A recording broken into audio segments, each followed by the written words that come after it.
think horrible things. For example, my name in German. In German, it's very difficult to pronounce. So I have a Mugnai. So what's the pronunciation? Mugnai. Wow.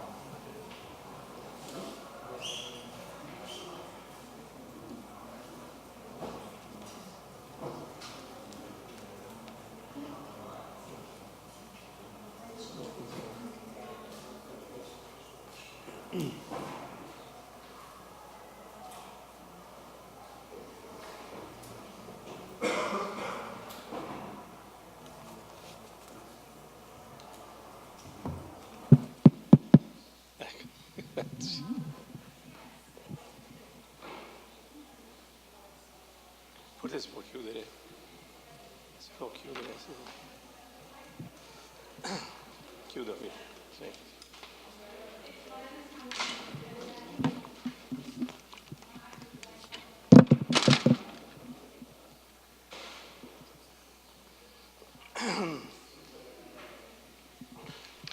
Okay, Professor Arif Ahmed is teaching philosophy at the University of Cambridge, at the Department of Philosophy of Cambridge. And he has published the book on Saul Kripke, on contemporary philosophy. And his interests have a wide range from contemporary philosophy, metaphysics, and theory of decisions. He has been here for 3 weeks till now, teaching regularly on logic and theory of decisions. And he's also well known for having, I dare say that he is a kind of defender of rationalism. And he is also known for his discussions with even believers about the value and the relationships between religion and ethical and moral values. If one interested in it, one may look at his conferences and discussions, which are, some of them are at disposal on YouTube. And so and it is with great pleasure that I give him the word now, and so please, you may begin. Thank you very much. Can you all hear me? Yeah? Okay, thank you. I apologize for speaking in English, but you would understand me better if I spoke in English than if I spoke in Italian. And those of you who I know your English is very good, so please accept my apologies for that. So the title of today's talk is... Yep, better? So the title of today's talk is religion a force for good or evil? That's a question that has a very great scope, and a definitive answer to that question would involve a very wide-ranging sort of historical inquiry that would cover the very different kinds of religious institutions that have existed at different times and places in the history of the world, and would look at all of the very many different sorts of influences that religion has had in the political, ethical, and other sorts of spheres.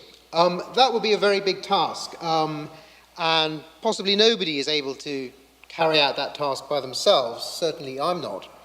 But I think it's possible to shed some light on the question by looking at the influence of religion in some particular cases. And today I'm going to look at 3 particular sorts of case which illustrate, I think, the impact of religion first in the intellectual sphere, and then in the ethical or moral sphere, and then finally in the political sphere. I should say also that my own personal experience with religion has been with 2 sorts of religion. First of all, Islam, and second, Protestant evangelism. But I'm aware that probably for most people here, your direct experience of religion will have been with the Roman Church, which is the Church of Italy. So I will be saying something about the influence of the Roman Church for the first part of this talk, but towards the end I shall talk a little bit about other religions with which I've had more direct personal experience myself. Let me start then by saying something about the intellectual influence of religion, and one sort of influence that I think it has is essentially a form of distortion of intellectual inquiry. And what do I mean by this? It's a natural and very primitive human tendency to try to understand things and to try to know, and some form of philosophy or science which are essentially aimed at understanding the origins of the phenomena that we observe have existed for as long as civilization has existed. But it is also an intellectual tendency of human beings to explain things in terms with which they're familiar. And there is a particular primitive tendency to explain phenomena that we observe in what you might call personal or human terms. So that, for instance, many thousands of years ago, it would have been natural to try to explain events of the weather or events in the heavens or other sorts of natural events through the postulation of some agency, some supernatural being or entity that produces these effects. Now, that tendency is one that you would have hoped or thought, after thousands of years of scientific progress, has gone or been effaced. We can explain all things like the weather and celestial motions and very many other natural processes without any sort of appeal to any agency or intelligence or supernatural beings.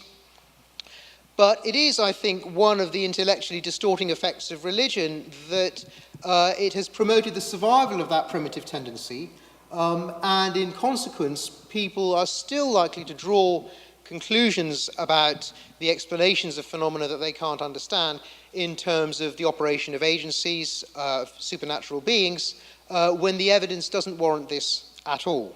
So that's what I mean by the first kind of operation of religion, which is a sort of intellectual distortion.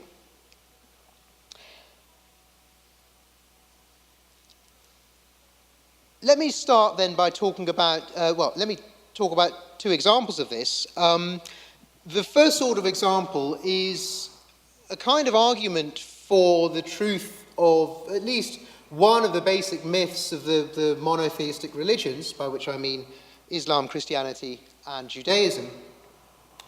And the sort of reason that I have in mind is one that proceeds from the observation of the apparent order and design in the universe to the belief in some agent or agency that produced this design. This is the statement, the Catholic statement of that view. Starting from order becoming contingency and the world's order and beauty, we can come to a knowledge of God as the origin and the end of the universe. And what I want to focus on in that statement is the reference to order and beauty.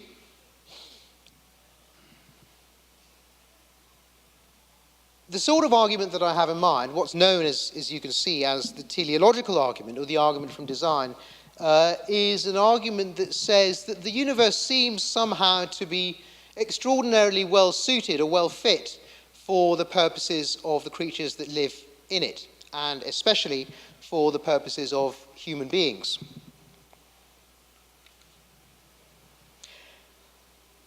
This argument has taken various forms, and the form that it traditionally took, certainly up until, say, 1859, the form that this argument most normally took, was one that started out with an observation of facts of biology and facts of, in particular, anatomy and physiology. So an example of the argument is the fact that if you think about the human eye, that seems to be very well suited to its environment. The eye is able to see things at a very great distance and also things that are very close. It's able to see things at a very high level of ambient light and also to adjust to be able to see things in the dark as well, so that we can see at night as well. We can see reasonably well at night, and we can see well in the day as well. And this requires a remarkable sophistication in the construction of that organ for us to be able to achieve this purpose. Another example, I suppose, would be the difference between the digestive system of cattle and the digestive system of human beings. So cattle have two stomachs, and that's what allows them to eat grass, whereas human beings have only one, and it's designed to eat the sorts of things that are nutritious for us, or at least it appears to be so designed. This was Russell's version of the argument. He says, "You all know the argument from design. Everything in the world is made just so that we can manage to live in the world, and if the world was ever so little different, we could not manage to live in it. That is the argument from design. It sometimes takes a rather curious form. For instance, it is argued that rabbits have white tails in order to be easy to shoot." That argument, as I said, was popular until 1859 or not long after. The reason that I chose that specific date for the demise of the argument is, of course, because that was the date at which Darwin's theory was published and rapidly became very well known.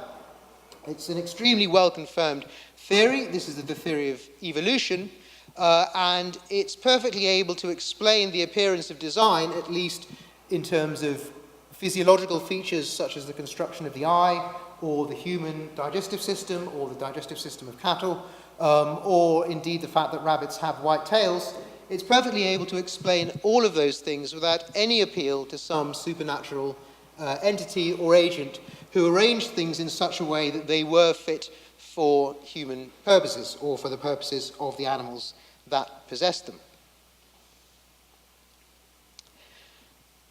Now, you would have thought, or you would at least have hoped, that the matter would have ended there, and that people being rational and responsive to the evidence would at that point have stopped being so concerned about inferring intelligent design from the appearance of intelligent design on the grounds that it has a perfectly good and plausible and valid alternative explanation, evolution, which, as we know, makes no appeal whatever to either intelligence or any other sort of design.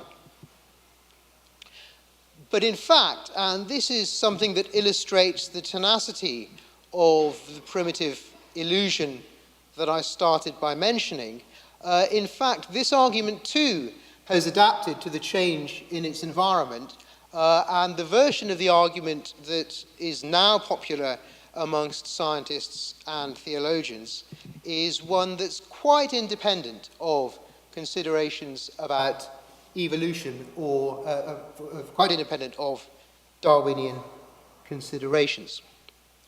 So the version of the argument, the more modern version of the argument that I have in mind is the cosmological version of the argument.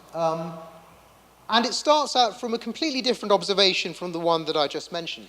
So it starts out with the observation that if we look at the certain facts, very fundamental facts about the constitution of the universe, we find that if those facts had been different by even a very small amount, then we would not have been able to live. In fact, there would have been no life at all in the universe. If we take just one example of this, if we consider the fundamental feature of the universe, which is the ratio of mass between the proton and the electron, that ratio takes a specific value, which is, I think, a few thousands or something. If that ratio had been different by as small an amount as 1 part in 10 to the power of 37, there would have been no life. There would have been no possibility of the chemical bonds forming that are necessary for proteins to exist, and so there would have been no possibility of organic life of any of the sorts that we see on our planet. So this seems to be evidence of some very specific, what's called fine-tuned value of certain fundamental constants in the universe, which seems somehow to be fixed to a very particular value. It's very unlikely. It would be like winning the lottery billions and billions of times. That's how unlikely this would seem to be. And of course, if you did win the lottery billions and billions of times, you wouldn't think that it had arisen by chance. You would think that somehow someone was fixing it so that you had won. And this is indeed the conclusion that many people draw, including, I'm sorry to say, not only theologians and priests, but people who ought to know better, by which I mean scientists. So this, for instance, is a quotation from Paul Davies, who's a well-known British astrophysicist, who says, this is from a book from the mid-80s, but nothing, the facts that I've described haven't changed since then. He says, there is for me powerful evidence that there is something going on behind it all. It seems as though somebody has, fine-tuned nature's numbers. The impression of design is overwhelming.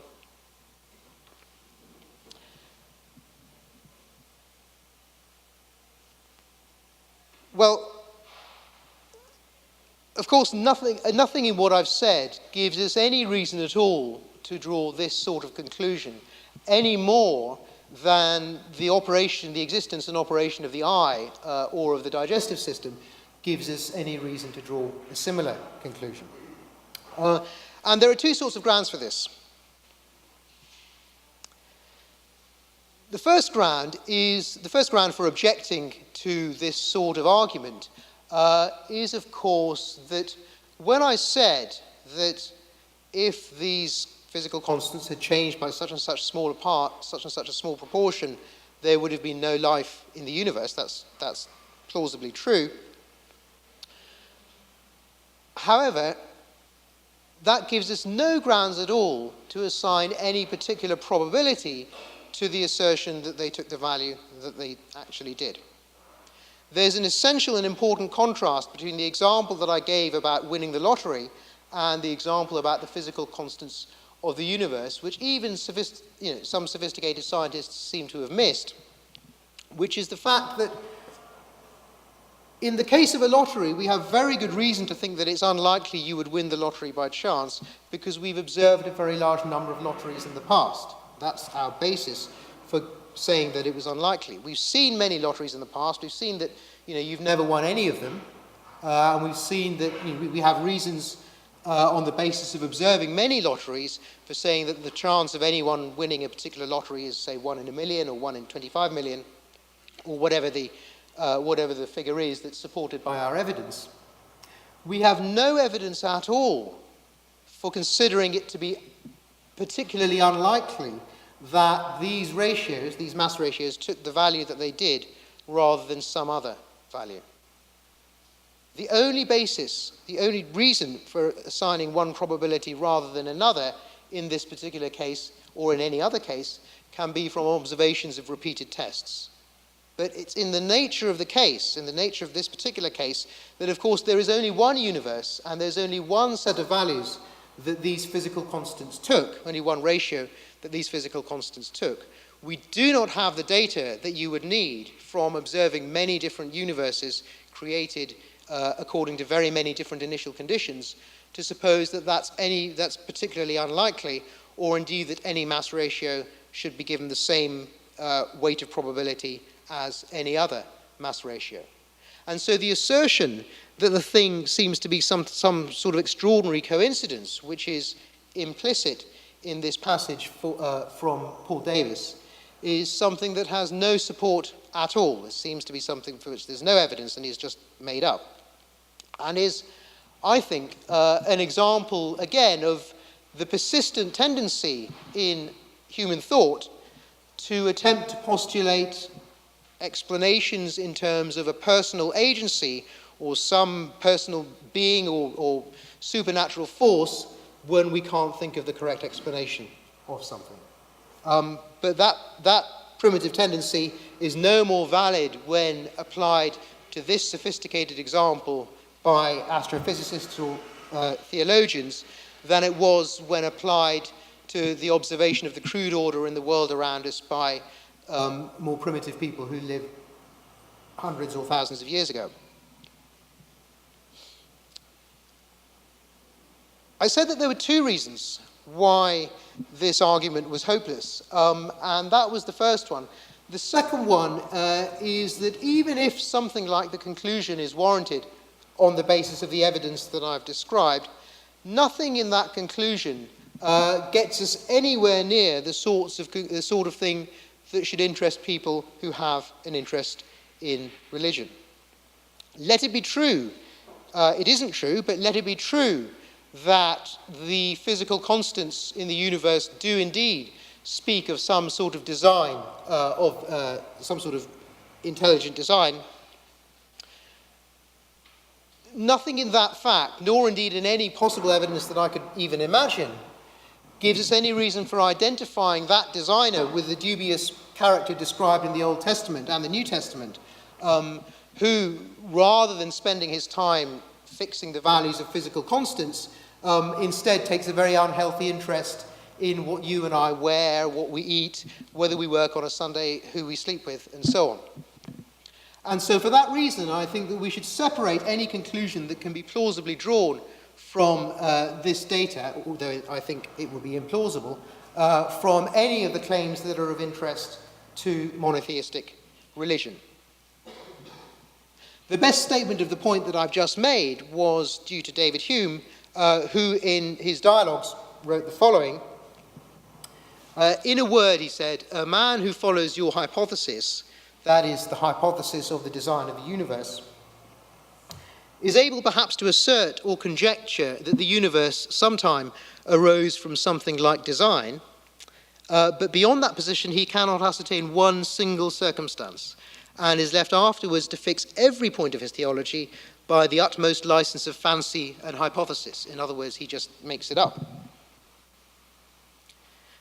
This world, for all he knows, is very faulty and imperfect compared to a superior standard, and was only the first rude essay of some infant deity who afterwards abandoned it, ashamed of his lame performance.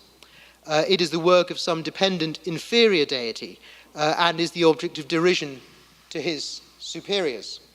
The point of the passage being, of course, that nothing in the sort of evidence to which Davis is pointing in this passage gives us the slightest reason to think that whatever designer there was, even if there was one, has anything to do with the sort of character who is supposed to be omnipotent and all of the other things that Christians believe.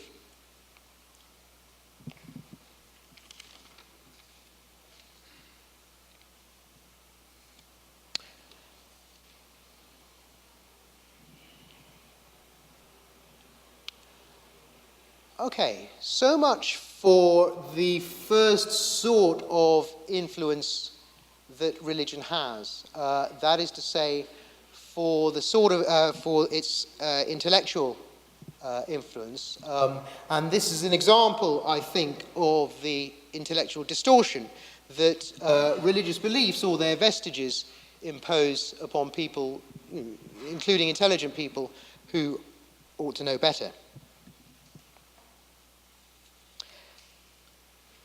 I'm now going to say something about the ethical impact of religion. And again, because the subject is very general and covers a very large and diverse area, it would be impossible to say anything particularly plausible that was plausible and well supported about the ethical impact of religion completely generally. That's something that one would have to judge of by the balance in either direction. On the other hand, I think we can learn something from looking at particular cases, that is to say, the particular influence of religion on specific moral and ethical problems that people actually face. And the example that I'm going to discuss now is one in which, as a matter of fact, I think both the Roman Church and the church which is in Great Britain, the church which is the established church, that is, or rather, sorry, not in Great Britain, but in England, the established church, which is the Anglican Church, both of those churches, I think, have in fact made a contribution to one particular ethical debate, which is positive, or at least which I believe to be positive. And that's partly to do with the one-sided nature of the debate, though I will say that whilst the contribution is positive, it is nonetheless something that has an unfortunate effect on the debate in other ways. And what I have in mind is the public debate on abortion rights. In the United Kingdom, for those of you who don't know, in the United Kingdom, the law on abortion rights is that they're legal until for the first 24 weeks of gestation. In Italy, I think it's about half of that, so it's about 12 weeks in Italy. But in England, the law is much more liberal. Abortions are legal up to 24 weeks. And whilst nominally speaking, they need to be procured on the grounds of the psychological or physical health of the mother, they are in fact available fairly routinely up to that point in the UK. There, in contrast again to Italy, the number of abortions since the number of legal abortions since legalization has increased. It's increased in both absolute and proportional terms. So the first full year of abortion, of legalization in Great Britain was 1969, and in that year there were about 50,000.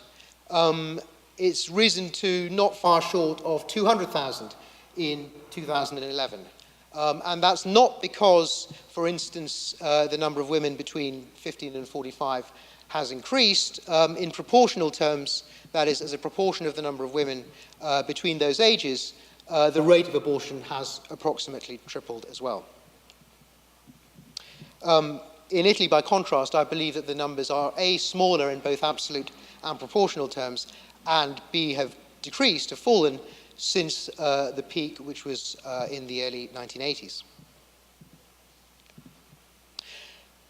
Now, there's no doubt that this is something to do with the nature, this difference between Great Britain and Italy is something to do with the nature of the public debate in Great Britain, where, at least amongst secular thinkers, it tends to be dominated by the view that the entire issue of abortion rights is an issue about state interference into the autonomy of the individual, in this particular case, the individual mother.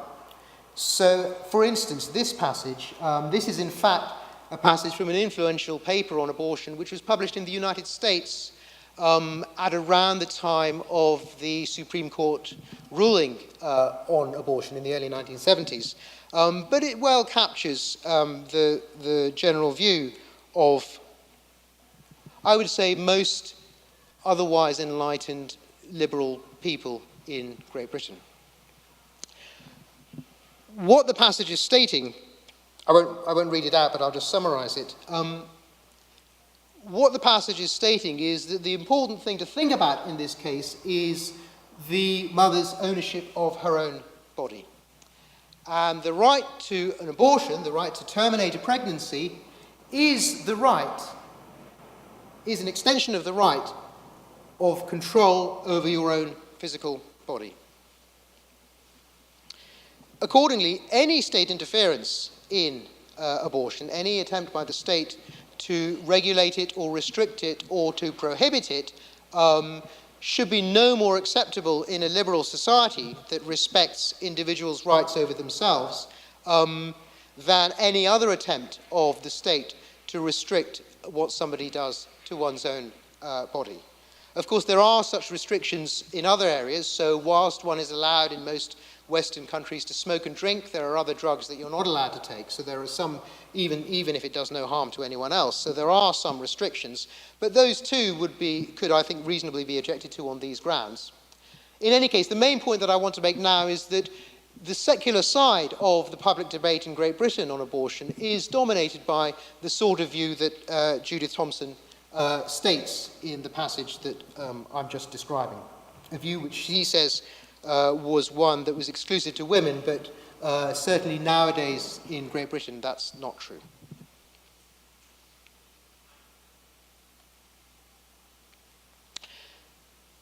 It is to the credit of both the Roman and the Anglican churches that they oppose that view, and that they present the issue in the more complicated and nuanced way in which I think it should be presented, or at least they force us to think about it in that way. What I mean is that, of course, the debate about abortion should not be simply a debate about whether or not somebody has the right to dispose of their own body as they see fit. It is rather a debate about when, if ever, well, how, rather, we should adjudicate between competing rights of two individuals, because it's plausible that at least at some point in the pregnancy, though as we'll see, the Roman Church the Catholic Church takes an extreme view on this, it's plausible that at least at some point in the pregnancy, a woman terminating an abortion a woman considering an abortion should be weighing up her own rights against those of another person, because there is another person whose rights are involved in the decision. And as I said, it's to the credit of the Church that it emphasizes this view. This is from the Evangelium Vitae from 1995. So this is John Paul II. Among all the crimes which can be committed against life, procured abortion has characteristics making it particularly serious and deplorable. Procured abortion is the deliberate and direct killing, by whatever means it is carried out, of a human being in the initial phase of his or her existence, extending from conception to birth.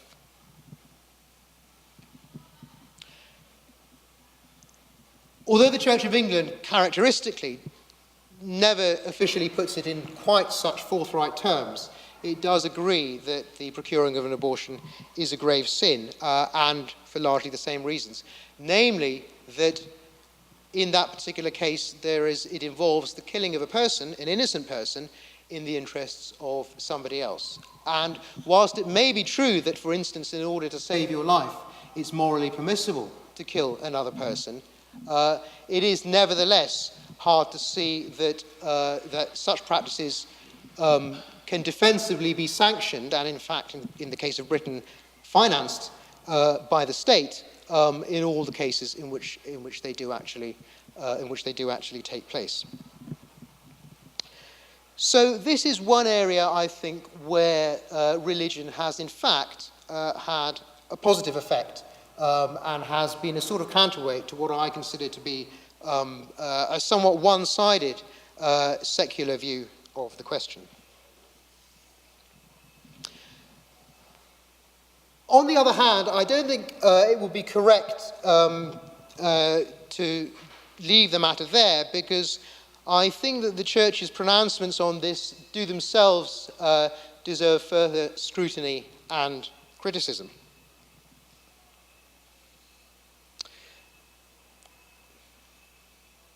This is a statement from Dignitas Personae, which is, so this was Cardinal Ratzinger, I suppose, so the last pope.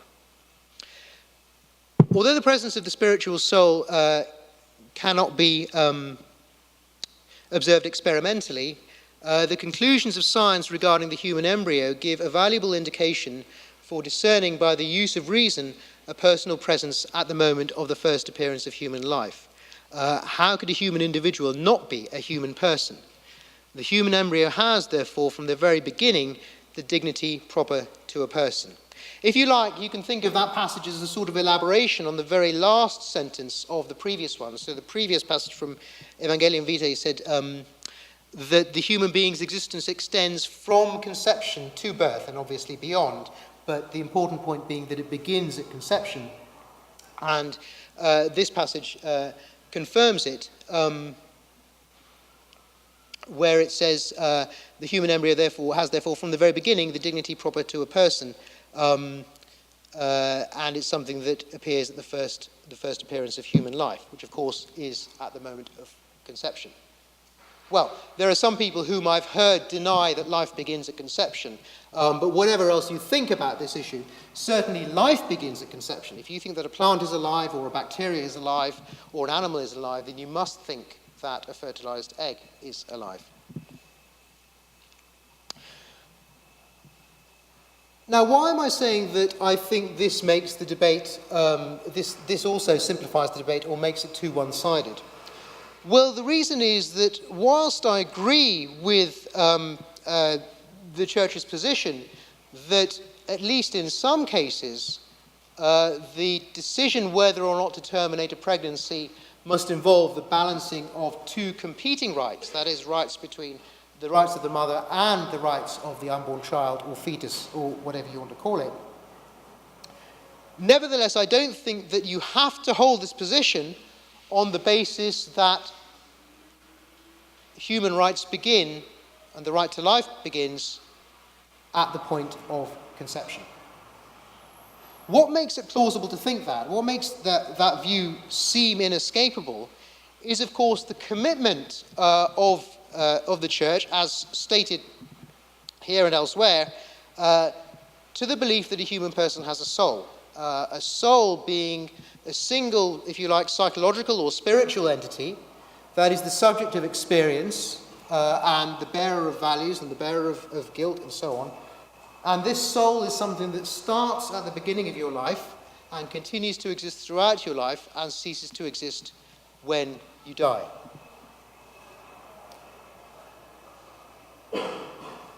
That view is in opposition to the view of many philosophers and is in opposition to the more sophisticated participants in the philosophical and scientific debates on this question.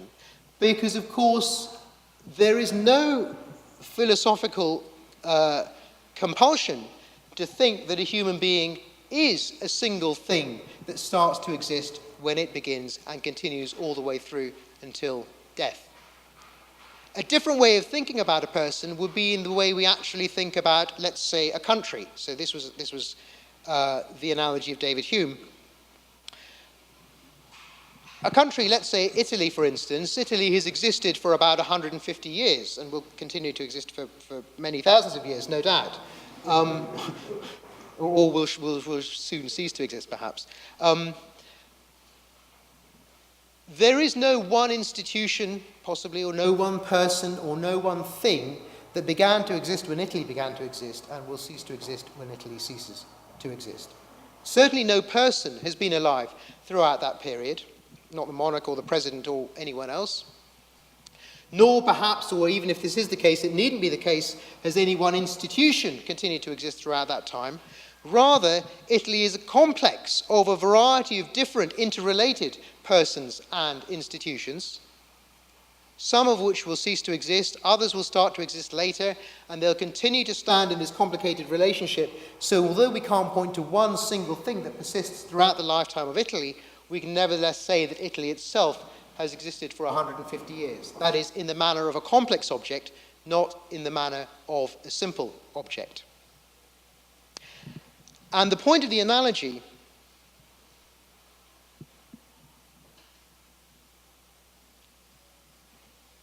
is that for Hume and for many other thinkers, we should think of individual persons as like countries rather than as like single entities that persist throughout their lives. Let me just say something about the grounds for this view before I go on to say something about the consequences of it. This is David Hume. He's asking himself about the soul. He says there are many philosophers, including, of course, all Catholic thinkers, who believe that there is a soul, that it persists throughout your life, ends when you die, or perhaps continues after you die, but at least leaves your body when you die, and it's that single thing that is the bearer of all of your attributes. And he says, well, there may be people who think that, but let's see if we can actually ever observe such a thing. For my part, when I enter most intimately into what I call myself, says Hume, I always stumble on some particular perception or other of heat or cold, light or shade, love or hatred, pain or pleasure.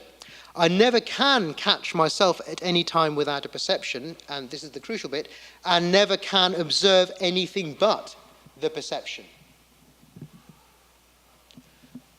What Hume is saying there is that if we look at the actual observational evidence that there is for supposing that there's a self or a soul that continues to exist throughout your life, we don't find any at all. It's an experiment, I suppose, that you could all try for yourselves. If you try to think about what your psychological experiences are, you might find one or another particular kind of psychological experience, as he has heat or cold, light or shade, etc. You might find those experiences.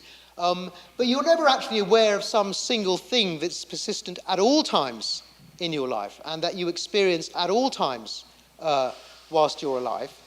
Rather, you're aware of very complicated and interrelated psychological states, and perhaps this should include states of the brain as well, but we needn't go into that. The important point is that a person's mental life does not have a single center, which is the subject of all of the rest of somebody's mental life, but rather it's a very complicated and interrelated network of different psychological states. And it was on this way of thinking about himself, and Hume supposed everyone else, that he developed a model of a person's life which made it more like, as I said, the life of a country than like the life of some simple object like, say, an electron. According to Hume, then, we should think of ourselves as commonwealths, so that you now may have no psychological states at all in common with you as you were 10 years ago, or 20 years ago, or as you will be in 10 years' time, or in 20 years' time. Instead, there will be a number of interrelated psychological states, some of which cause others or are effects of others, some of which are similar to others, and so on, whose overlapping over time constitutes your survival as a person, but no one of which continues to exist throughout your life. That then was the conception of what a person is, what it is to be a human individual, that we find in Hume. And indeed, there are interpretations of modern neurophysiological work that give us something like this view. So if you look at the work of Daniel Dennett especially, for instance, you'll find something like approximately a Humean approach to the self in that more modern 20th century form of inquiry. Now, if we do think of ourselves in this way, then this has the most profound consequences for the way we think about our own lives and our own deaths. Just briefly, it's not directly related to abortion, but just briefly to illustrate the depth of the insight, if one thinks about one's own death, one naturally thinks that something is coming to an end which is in existence at the present moment. But on this view, that's not what happens at all. On this view, nothing happens when you die, that is, when your psychological life ends, bless you. Nothing happens when your psychological life ends that hasn't been happening already throughout your life. Throughout your life, you've been losing memories, or you've been changing psychological traits of your character and so on, have been being exchanged one for another, you've lost memories, you've had new experiences, and so on. So that as it might be, as I said, almost nothing of your psychological life as it was 10 or 15 years ago survives in the brain that is here now. We can, in a sense, therefore, say that that person has died, because although there are traces left of those psychological states, none of those psychological states exist. And when you die, the psychological states that are present now, or that will be present in your brain in many years to come, will start to wink out of existence, but of course they'll leave traces behind in the minds of other persons as well. So we shouldn't think of death, according to this view, as something that constitutes the termination of the termination of something that's been in existence throughout your life. When you die, nothing comes to an end that hasn't already come to an end at some point in your life. And perhaps this fact had something to do with Hume's own relative calmness in the face of his death, as is reported by Boswell. Moving now to the other end of life, to the beginning of life, we can see that the question of when something starts to become human may in fact be a complicated and difficult question to answer and can't simply be settled by the pat pronouncements of either the secular extremists who think that the fetus has no rights at all up until birth, though why birth should be of such ethical importance is unclear, either them or the Catholic theologians who think that a fetus has human rights and is in fact a human being from the very moment of conception. If you take something like this view, then the more plausible answer would be that when we adjudicate on the moral permissibility or otherwise of the termination of pregnancy, we should think about at what point in its existence a human fetus, a bundle of cells, starts to become a person, so that the organic matter can exist for a while and may at first have no mental life or psychological features at all, but will gradually, as it develops, develop a certain amount of psychological complexity.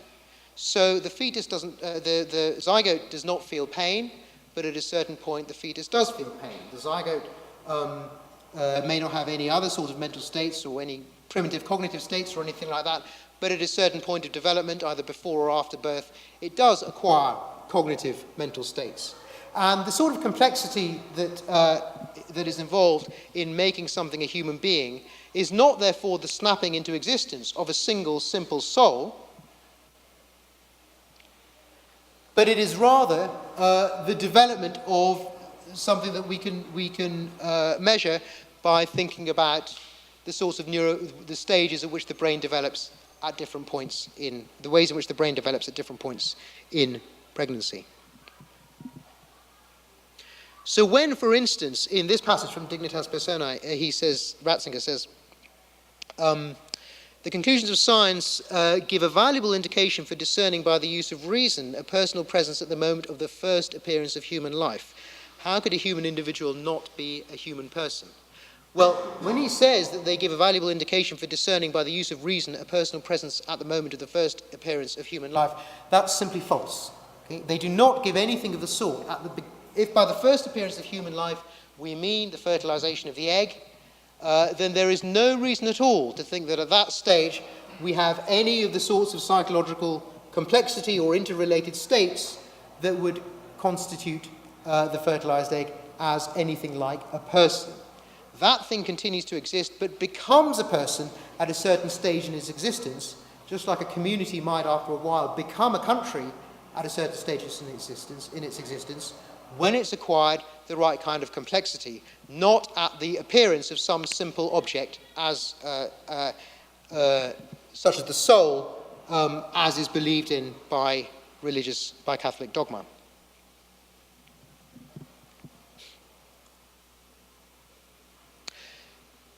It is for this reason, then, that I would return an ambivalent conclusion about the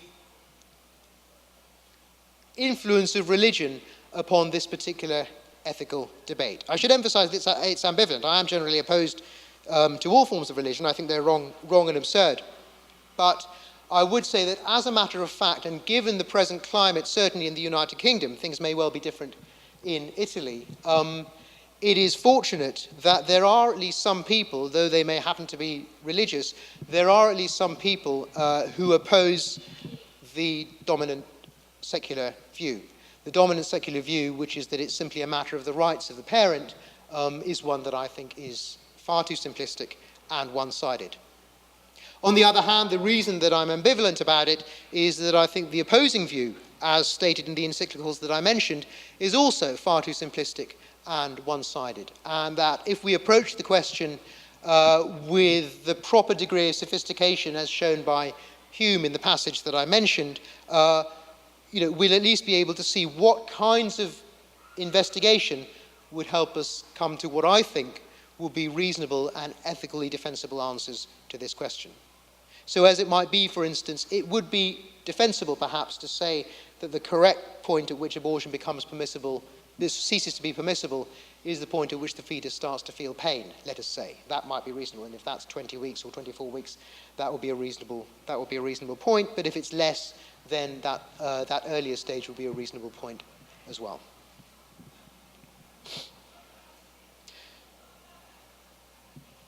Let me now turn to the third sphere in which I want to describe the influence of religion, and this is the political sphere. Looking only at the influence of the Roman Church, it's almost absurdly easy to find cases, to find instances of its, of the unfortunate effect that it's had upon political life. Largely, in many of these cases, I would say it has acted in alliance with the forces of reaction and the forces of authority, and generally against liberal or progressive views. And it has also, of course, sanctioned all kinds, horrific kinds of violence in defense of these status quos. I mean, we don't need to go back as far as the Inquisition or the Crusades or the 30 Years' War or the English Civil War or any of many other discreditable historical episodes to see this. In more recent times, almost completely at random, thinking of 3 episodes in the 20th century, if we think about, for instance, the Spanish Civil War, this is a quotation from a book by a Benedictine who says that on the outbreak of the war, the great majority, that is to say nearly the entire hierarchy of the Spanish Church, not only did nothing to restrain the conflict, but spurred it on by joining almost en bloc one of the 2 sides, that is the Phalangist, the side that ended by being the victor and by demonizing whoever was working for peace. To take a second example, again, almost completely random, this was Italy in the 1920s. Sorry, Italy in the 1930s.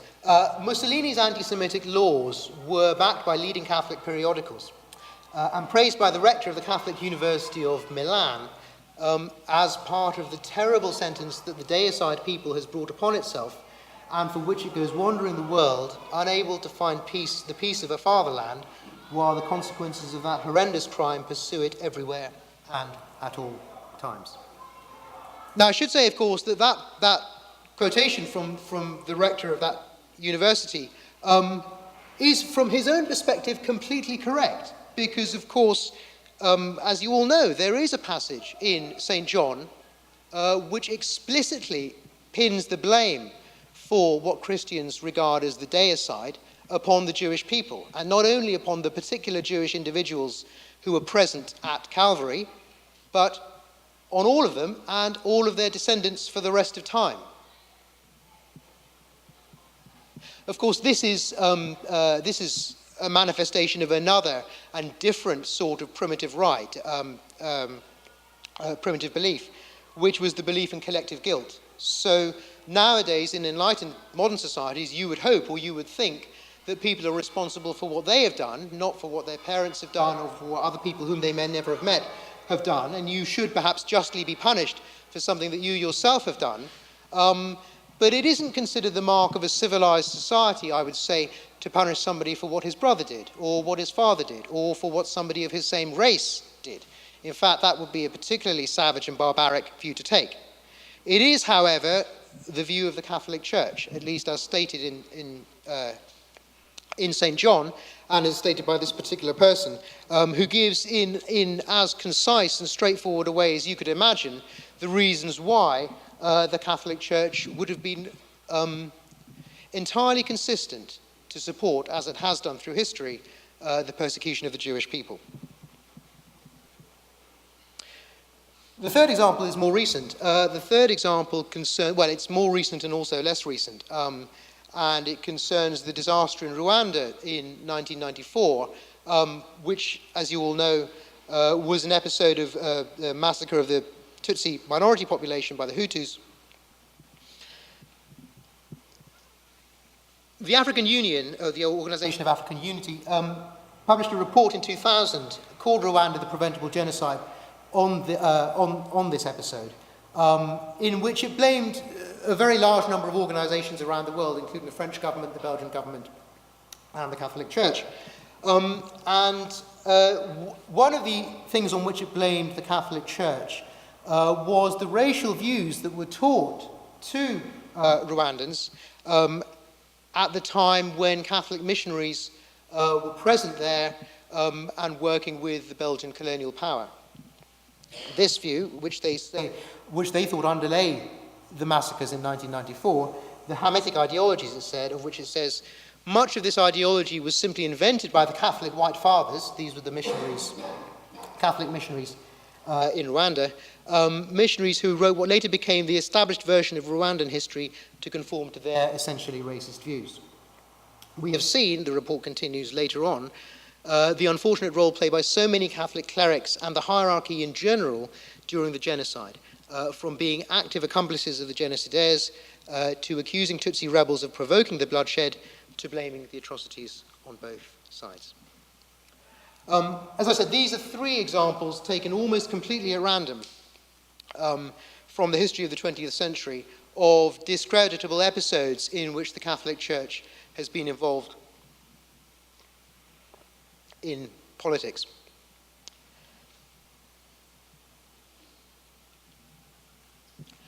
But I would like to conclude by talking not about the influence of the political influence of the Catholic Church, but about the political influence of another monotheistic religion, which represents, in my view, the greatest political threat in the West today.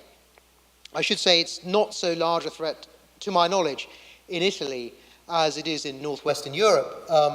Nevertheless, I do think it constitutes not only a global threat, but potentially one to all the countries of Europe.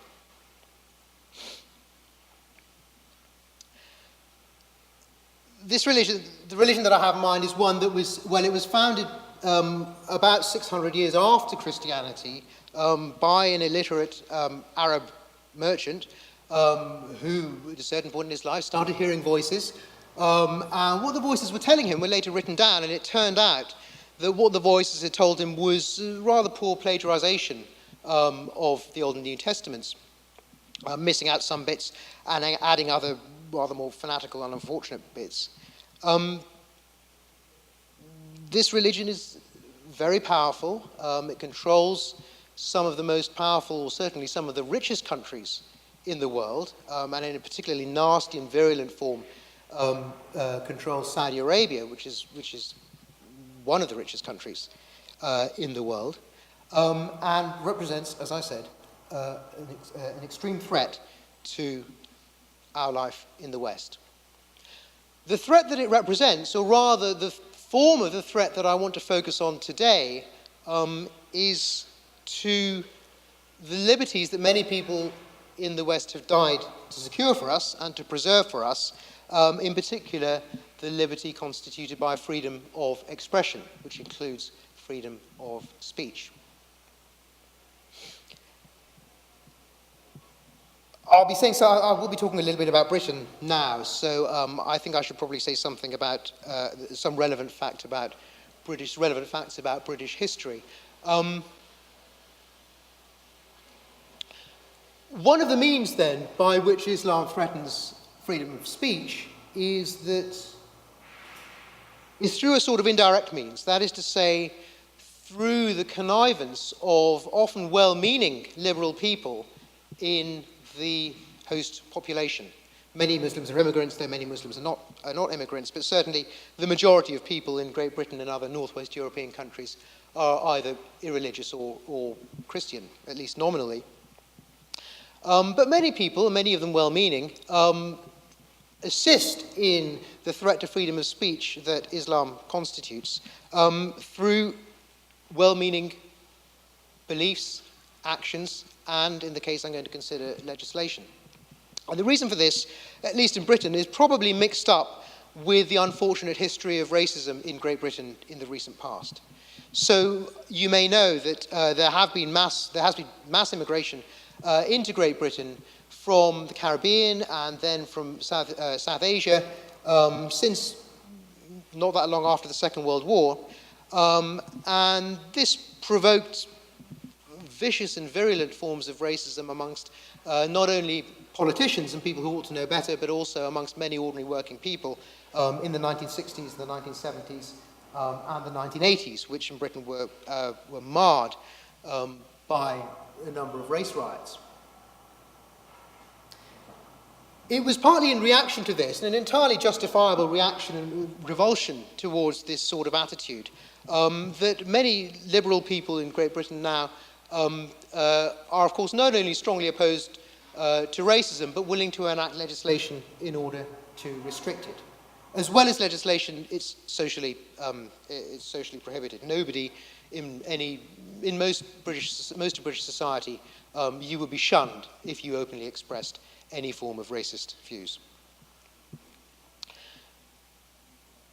Unfortunately, this seems to have been mixed up, or at least I can only conjecture that this is part of the reason, that there has been some mixing up between the perfectly proper revulsion towards racism and a similar suspicion of, amongst liberal people, of dislike of, discrimination against, insult or abuse towards the Islamic religion. So that people who say, I think truly, that Islam is dangerous, it's a threat to the world, it's a threat to the British way of life. If somebody said that Islam is a threat to the British way of life, that could be confused, that seems to be confused in the minds of many people with racism, which it is not. Your religious belief and your race are two completely different things. I mean, for one thing, you're responsible for your religious beliefs, but you're not responsible for your race. And indeed, the term Islamophobia, which is being used in Britain now as a description of this attitude, of an attitude of suspicion or hatred towards Islam, is, amongst many decent and well-meaning people, considered to be on a similar moral level to racism. Now, it may be partly as a result of this sort of mixing up of two things which I think ought to be kept separate, namely discrimination against or dislike of someone on the grounds of their race and discrimination against or abuse of someone on grounds of their religion. Those two things should be kept separate. But it may be partly because of a mixing up of that we now have legislation that's explicitly designed to protect religious beliefs from different forms of verbal abuse. This is the Racial and Religious Hatred Act of 2006, which makes it, in fact, a criminal offence, so something for which you could, in principle, go to jail, is to use threatening words or behaviour or display any written material which is threatening.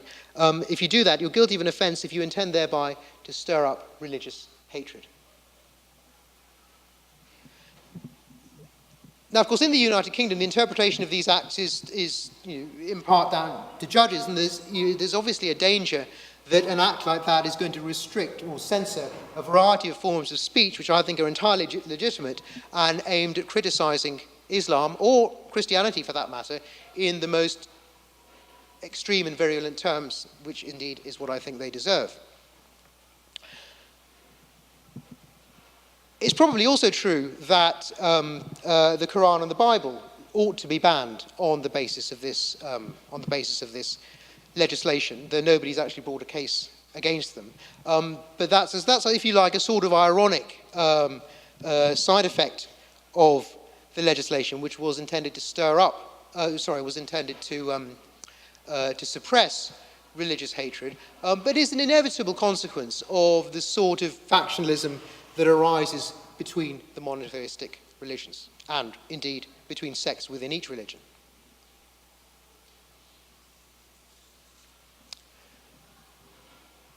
So I've been talking about one of the political effects that religion has, and I've said something about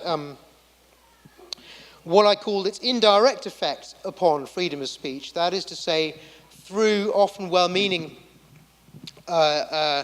acts in both the social and the legislative sphere by people who are not themselves Muslim.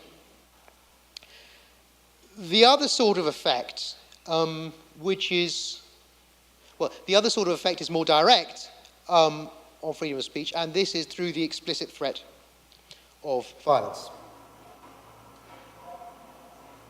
I could give you a number of examples in the recent history of Great Britain, or Holland particularly, or Denmark, or other countries in the Western world, where people have been not only threatened with violence, but people have actually been killed by adherents of this religion because of what they say.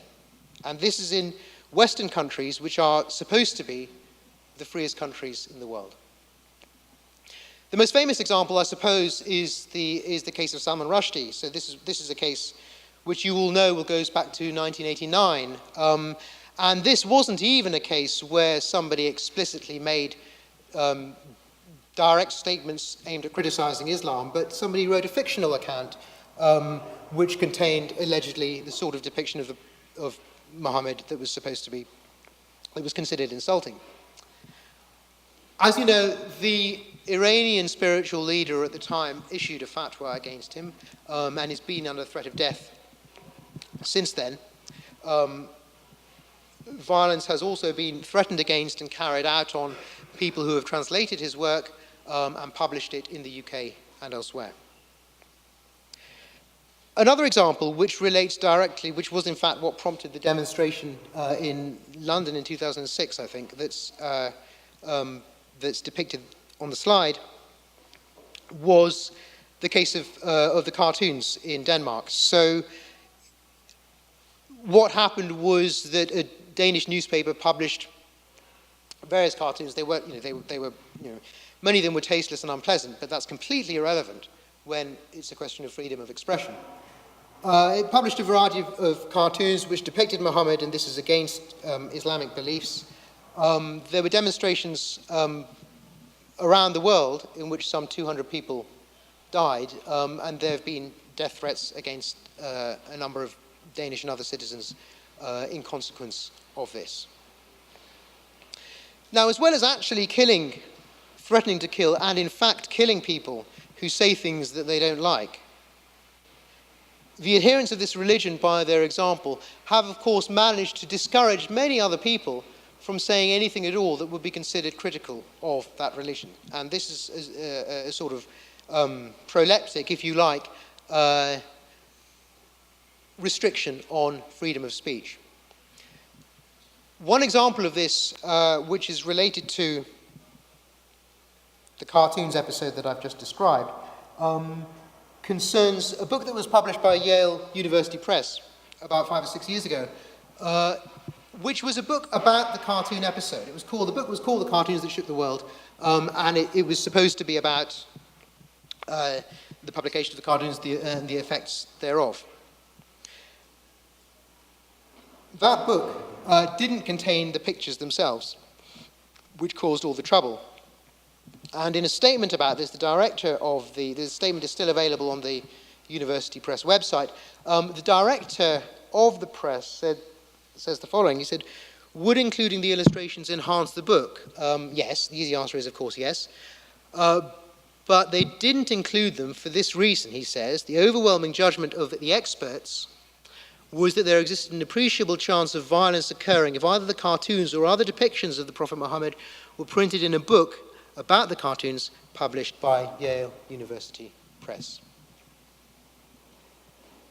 It's difficult to see a clearer possible statement of the effect of the threat of violence, the actual carrying out of violence and the implicit threat of further violence has upon the thing that is most precious to us in the West, more important than our material wealth, more important than our scientific advances, is the freedom of speech that makes all of those things possible and many other things possible as well. And we are in danger of losing it in the face of a religion which I think constitutes the most serious political threat to the West today. Okay, that was everything that I wanted to say, but I think there's a chance for questions now, so thanks very much.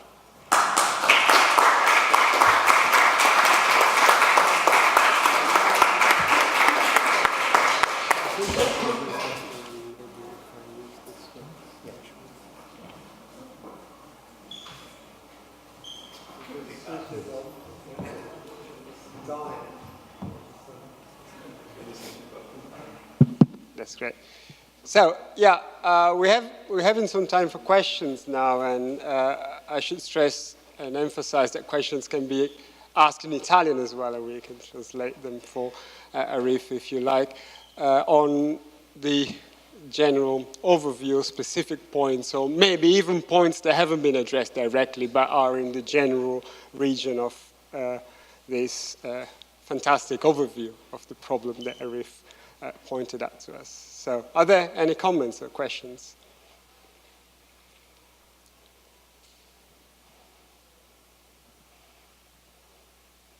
So you seem to have put everyone on the same page here, and there's no disagreement at all on what you say, which is remarkable, I'd say. Yeah. I thought it was funny you gave a talk about science and religion and didn't mention Galileo, even though you're in Pisa. So I thought that was...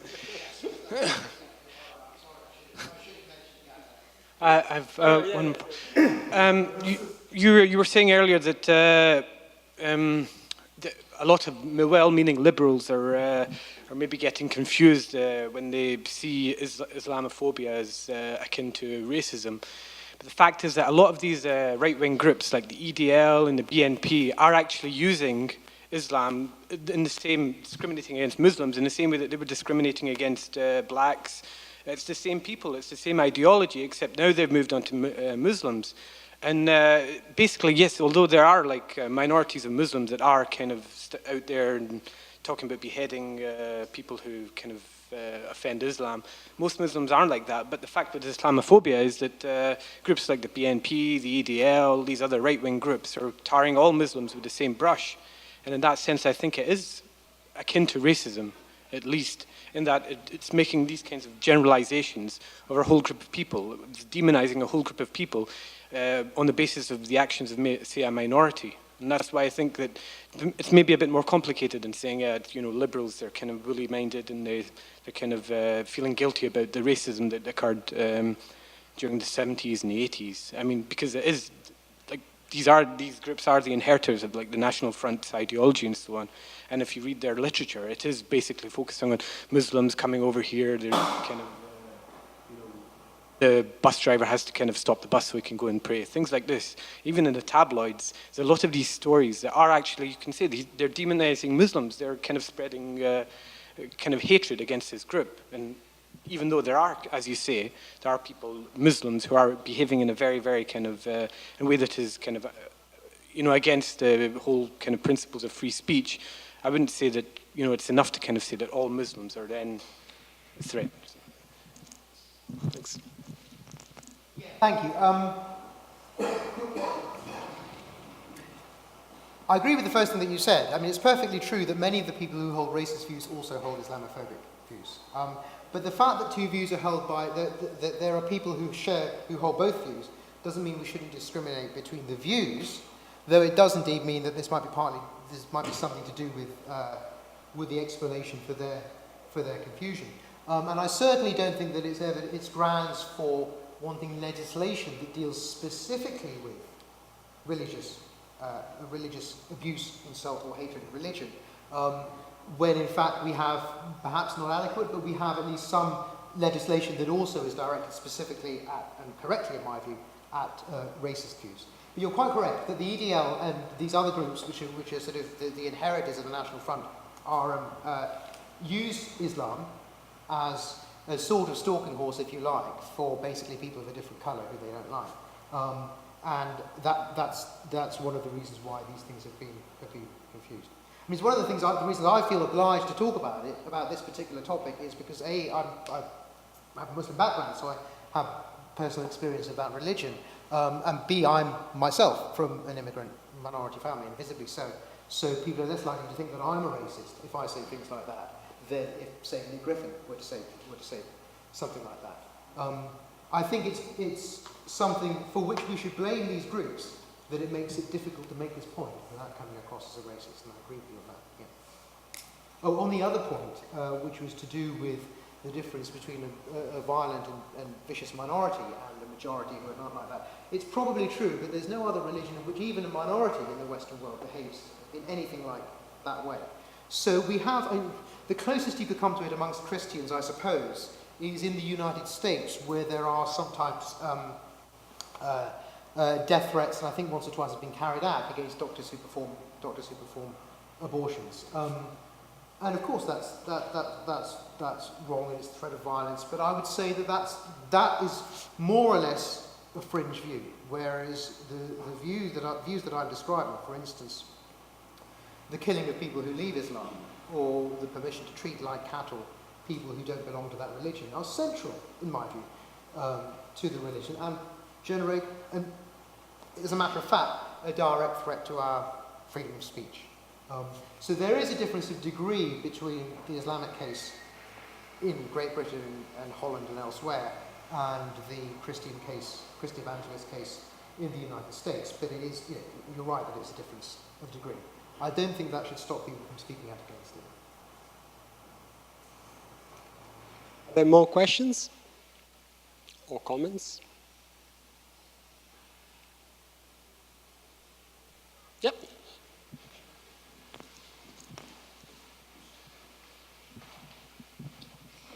Very much. I was fascinated particularly by the abortion issue, and I wondered, I didn't quite understand if you were in favor of abortion, and if so, when you think it should be banned.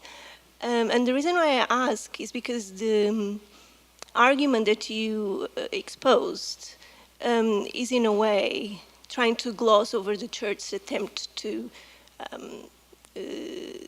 get hold of women's body, right? So that is in a way an attempt to rationalize this historical attempt to get hold of women's rights to do whatever they want to do with their body. So my question is, how do you deal with that part of the question which you sort of didn't touch? Okay, thanks. So there's two separate points in that question. So the first point was, you're right, it was one that I didn't actually discuss in any great detail, which is what I actually think about abortion. And I suppose my own view, I said what's relevant to answering the question, but I didn't say what my actual view is. So what's relevant to answering the question is answering the question when the fetus becomes a person. And that, I believe, is at some point before birth, but not at the moment of conception. I would say, if you had to pin me to a date, I would say 20 weeks. That is to say, to err on the side of conservatism before the evidence that shows that the thing feels pain. So as I understand it, the evidence is that they feel pain from around the early 20s, so 22 or 23 weeks. And I think abortion is wrong at that point, because I think it's a person at that point. And so I think that in order to be conservative, that is not to take the risk of killing innocent people or allowing innocent people to be killed. I think the cut-off point should be 20 weeks, but that's sensitive to the scientific evidence. On the other question about the aims, the patriarchal, if you want to call them that, aims of the Catholic Church, and the connection between that and the doctrine of the soul and so on. Yes, you're quite right. There may well be evidence that, I'm quite willing to believe that this was part of its agenda, was, as you say, to control women's bodies. And that it was promulgating this view on those grounds. That may well be true. And if so, it would be evidence of another way, of the motivation, rather, by which the church has distorted the debate in the way that I described. The one thing I would say, it doesn't change the fact that it does nevertheless, in my view, have one positive effect, though it may have had other negative effects historically. The positive effect being that, as a matter of fact, I think that the secular debate in the United Kingdom tends to be somewhat one-sided, and I think it's important to hear this opposing view. But you're quite right that in this particular case it may be motivated by more sinister aims. I think it's perfectly reasonable to be completely secular and opposed to abortion on secular grounds, secular ethical grounds, which have nothing to do with religion. But there is, in fact, in Great Britain, I would say that there's a strong association between religion and opposition to abortion. More questions or comments?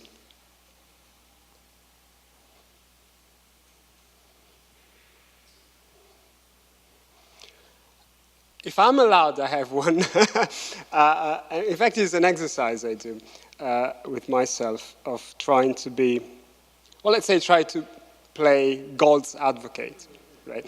And it's the following. You argued, especially in the last part of your presentation, quite convincingly about the fact that one reason to opt out, if you like, is that there are great dangers of being in, right, and being acritically so. Because if you're in, you're kind of bound to be acritical in some sense, right? You made the case very clearly for Islam, and it is very probably the greatest threat of them all. I think we all agree, and we all agree with Richard Dawkins. He recently just made exactly that point in a very, very substantial way. But one might say, well, you know, that's because you're looking at the wrong God. I mean, we might say, well, the Roman Catholic isn't really the right one. You know, maybe that's not the right one. I mean, can there be a right God that, you know, if we pinpointed that one, we would all be, you know, better off in that sense and, you know, not having to follow you on your argument? It would be hard to say. I suppose the closest you could come to somebody whose religious beliefs actually motivated what was, at least at the time, a relatively liberal and reasonable view, compared at least to his contemporaries, was the sort of deism of someone like Thomas Jefferson or the other founding fathers of the United States. I mean, of course, by our standards, many of these people were illiberal, they had slaves and so on. Nevertheless, they were remarkably progressive by the standards of their own day. And they did have a kind of abstract belief in a sort of abstract deity that began, you know, that created the universe, and that was about it. But whether anybody, you know, whether such a belief is likely to be spiritually nourishing for most ordinary people is another question. So if people turn to religion because they think it answers the big questions in their life and it gives either a sort of meaning or value to their lives, if that's the reason people either adhere to religion or turn to it in the first place, then I'd be sceptical whether that sort of rather anodyne God you know, would be attractive. So I don't know whether it would meet the needs that make us want religion in the first place. It's just that I think that there are so many other ways to answer these big questions anyway. We have a you know, a tradition going back of 2,500 years of philosophy of addressing the most important ethical questions, and also questions about the meaning of your own life. We have a rich, very rich literature going back to ancient Greece, and including Kant and Hume and many of the other great thinkers that have existed since then. If you turn to religion, then you're shutting yourself off to all of that, and you have very simple answers provided by the beliefs of nomads who lived in the Stone Ages, rather than the beliefs of the most intelligent people who have ever thought and wrote. So for that reason, whilst it may be in principle possible, I'd be sceptical of its actually, you know, in real life being a life possibility. There's not a problem of uncertainty. It's just, you know, it's just okay. Good. Are there more questions? Well, if not, let's thank Arif again.